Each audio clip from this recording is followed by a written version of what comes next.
Alors pour cette nouvelle vidéo, je reprends la suite, hein, il n'y a pas que Armand Rosa qui a travaillé, hein, sur la vitesse. C'est un thème qui a énormément passionné philosophes et sociologues à travers le monde. Il y a deux personnes que j'aimerais vous présenter. Alors, très rapidement, hein, d'accord, parce que je ne vais pas travailler des textes avec vous. Mais voilà, en fait, il faut savoir que réellement, cette question de la vitesse a obsédé plein de chercheurs. Et ça continue encore, puisque à chaque semaine, nous avons des livres qui traitent de la vitesse. Alors, la première, c'est une philosophe allemande qui a immigré aux États-Unis pendant la Seconde Guerre mondiale, puisque juive.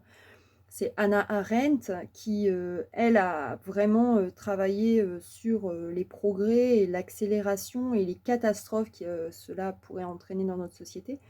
La deuxième personne qui a vraiment travaillé sur la vitesse, c'est Paul Virilio, qui est un chercheur, un sociologue, philosophe qui se présentait à l'époque comme un dromologue, qui est en fait un spécialiste de la vitesse. Et lui, il a étudié en fait l'impact de la vitesse sur nos vies professionnelles, sociales et familiales. Et il en est arrivé à dire que notre société, notre époque est caractérisée par la vitesse, et que elle va ça soumet en fait les individus et la société à ce qu'il a appelé la tyrannie du temps. Il dit qu'aujourd'hui nous sommes désormais dans le culte de la vitesse, et que ça a entraîné, en tout cas, ça a entraîné, on l'est, hein, d'accord, c'est une conséquence réelle de notre société. On est dans l'instantanéité. Donc il explique qu'en fait, on s'est engagé dans une course de vitesse parce qu'elle est liée à une course du pouvoir. Et lui explique qu'aujourd'hui, on se heurte à un mur du temps humain qui n'est pas le même que le temps machine. Donc le temps machine se heurterait au mur du temps humain, euh, et ça nous empêcherait de, de, de décélérer dans notre société. Alors, pour aller un tout petit peu plus loin, ce sont les technologies, hein, qui augmentent le rythme de la production matérielle, et aussi qui a modifié nos relations sociales. Et c'est depuis qu'on est rentré dans l'ère de la communication de masse avec des nouveaux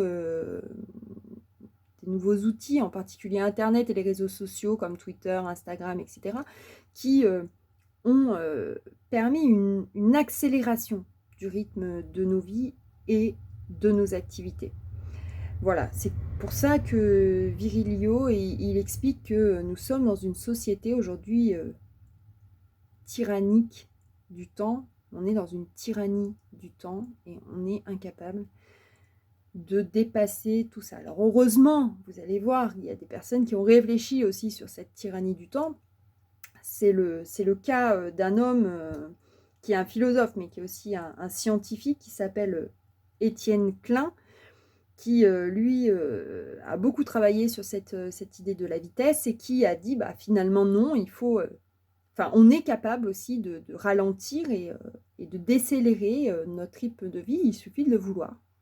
Voilà, ça fera partie du chapitre sur la lenteur que je vous proposerai peut-être la semaine prochaine. Allez, à tout de suite pour une autre vidéo.